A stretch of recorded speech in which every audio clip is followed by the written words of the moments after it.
Friends, welcome back to my channel CN classes. आज की इस वीडियो में हम पढ़ेंगे चैप्टर 1 केमिस्ट्री का, उस पे बेसिस कुछ मल्टीपल चॉइस क्वेश्चंस।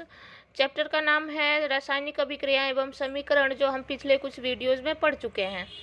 तो चलिए शुरू करते हैं आज का ये वीडियो। अगर आपने मेरे चैनल को सब्सक्राइब नहीं किया है तो सब्सक्राइब कर लें और बेल आइकन को प्रेस कर दें।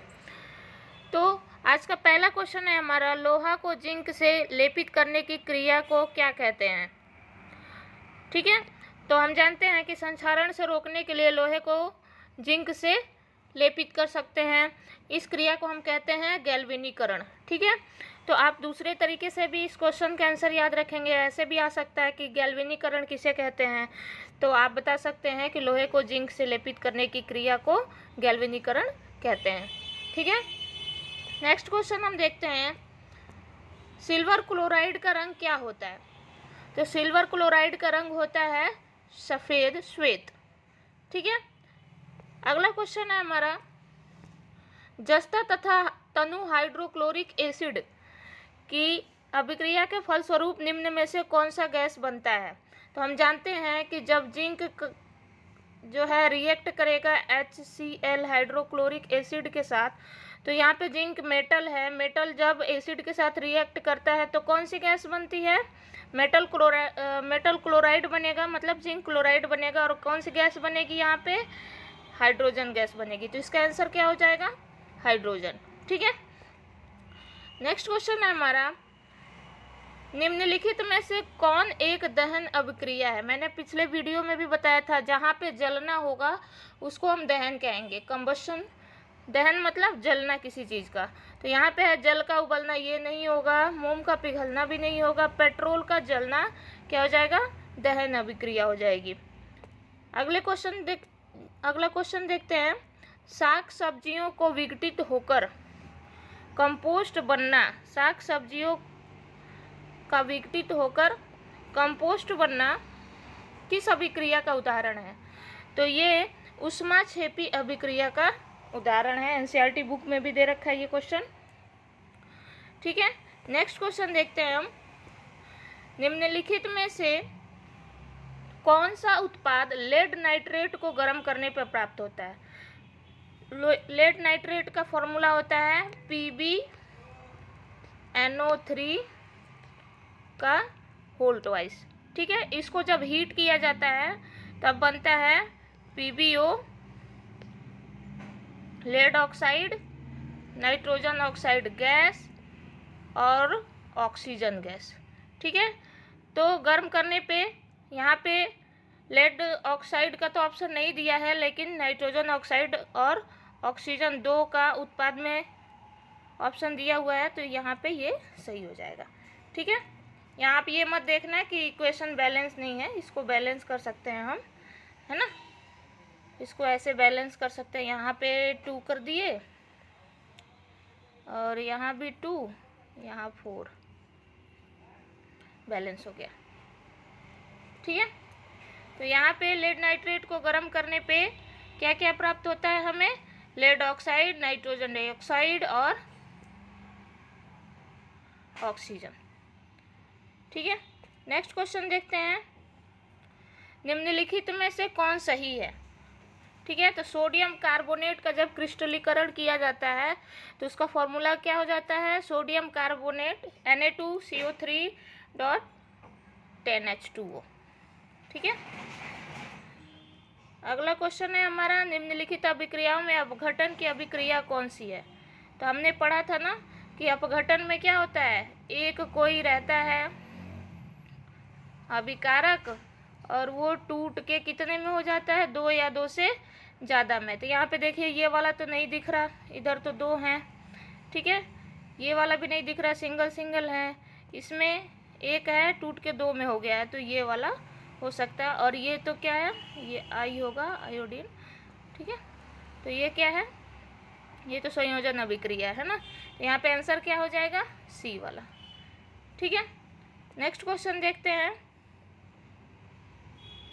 इनमें जो रिएक्शन दिया गया है इसमें ये रिएक्शन किस प्रकार का है।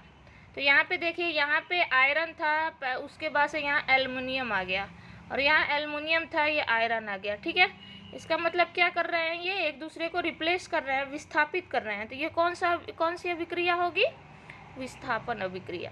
ठीक है, नेक्स्ट क्वेश्चन देखते हैं। लौह चूर्ण पर तनु हाइड्रोक्लोरिक अम्ल डालने से क्या होता है।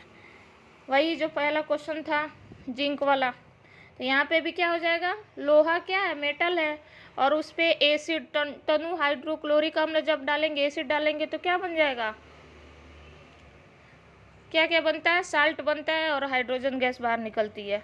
ठीक है, तो कौन कौन सा क्या बनेगा, साल्ट, आयरन क्लोराइड और हाइड्रोजन गैस निकलेगी, तो हाइड्रोजन गैस एवं आयरन क्लोराइड हो जाएगा। ठीक है, नेक्स्ट क्वेश्चन देखते हैं। श्वसन किस प्रकार की अभिक्रिया है। तो श्वसन कैसी अभिक्रिया है, ऑक्सीजन हम लोग लेते हैं ना, ऑक्सीजन ऐड करते हैं, तो श्वसन किस प्रकार की अभिक्रिया है, उपचयन अभिक्रिया।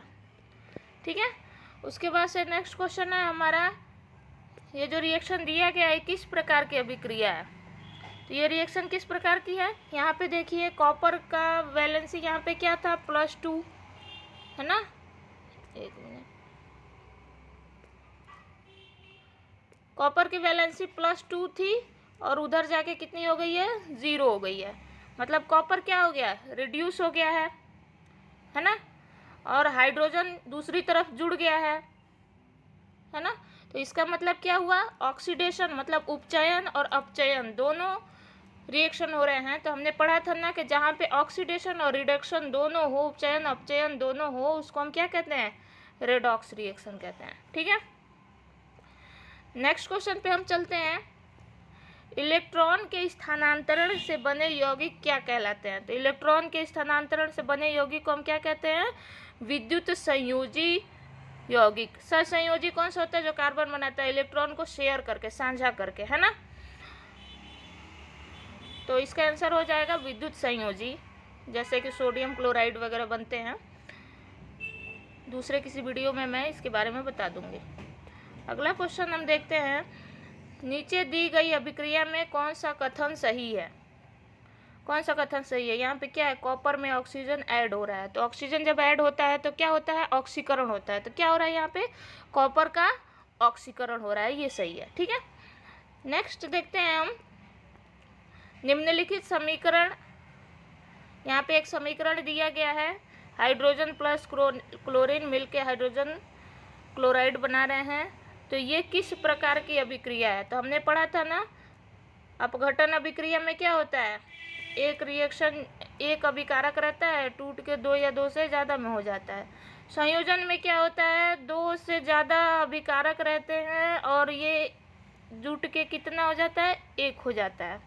ठीक है, विस्थापन तो यहाँ पे दिख नहीं रहा दिया, द्विविस्थापन, तो ये दोनों तो होगा नहीं। इन दोनों में से कौन सा होगा, किस फॉर्म में है ये, इस फॉर्म में, तो ये कौन सा होगा, संयोजन अभिक्रिया। ठीक है, नेक्स्ट देखते हैं हम, निम्नलिखित में से कौन द्विविस्थापन अभिक्रिया है।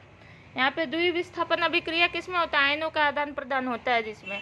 तो यहाँ पे देखेंगे कि इसका प्लस वाला ये यहाँ चला आया है, ठीक है, और ये यहाँ चला आया है ना, और ये यहाँ है और ये यहाँ है। इसका मतलब ये वाला क्या है, द्विविस्थापन अभिक्रिया है। ठीक है, आयनों का आदान प्रदान जहाँ पे होता है वहाँ पे द्विविस्थापन अभिक्रिया होती है। नेक्स्ट क्वेश्चन देखते हैं हम, निम्नलिखित अभिक्रियाओं में से कौन विस्थापन अभिक्रिया है। एक मिनट, कौन विस्थापन अभिक्रिया है।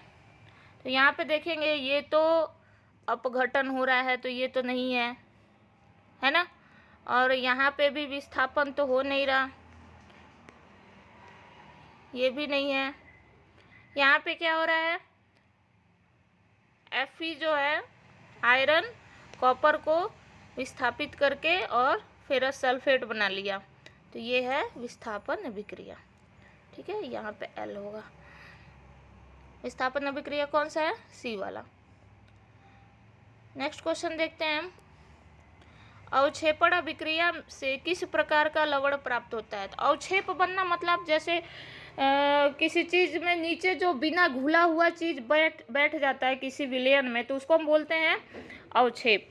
ठीक है, तो किसी विलयन में जो नीचे बैठा हुआ बिना घुला हुआ रहता है, इसका मतलब वो घुलेगा नहीं, तभी तो अवक्षेप बनेगा। तो अवक्षेपण अभिक्रिया से किस प्रकार का लवण प्राप्त होता है? तो जो नहीं घुल सकता, अविलेय। ठीक है, नेक्स्ट क्वेश्चन देखते हैं हम। निम्नलिखित में से कौन एक अपघटन अभिक्रिया का उदाहरण नहीं है? यहाँ पे एरो रहेगा। ठीक है, कौन अपघटन अभिक्रिया का उदाहरण नहीं है? तो ये तो अपघटन हो रहा है, एक टूट के दो उत्पाद बन गए उसके, एक अभिकारक है। यहाँ पे भी एक अभिकारक के मिलकर दो उत्पाद बन गए। मानव शरीर में भोजन का पचना भी अपघटन ही होता है। ये जो है संयोजन अभिक्रिया का उदाहरण है। तो क्या हो जाएगा? अपघटन अभिक्रिया का उदाहरण नहीं है, तो कौन सा हो जाएगा? सी। ठीक है, नेक्स्ट क्वेश्चन हम देखते हैं। निम्नलिखित में से कौन एक रेडॉक्स अभिक्रिया है? कौन एक रेडॉक्स अभिक्रिया है? यहाँ पे हम देखेंगे निम्नलिखित में से कौन एक रेडॉक्स अभिक्रिया है। तो ये जो अभिक्रिया है, एक मिनट, ये एक रेडॉक्स अभिक्रिया है, क्योंकि यहाँ पे हाइड्रोजन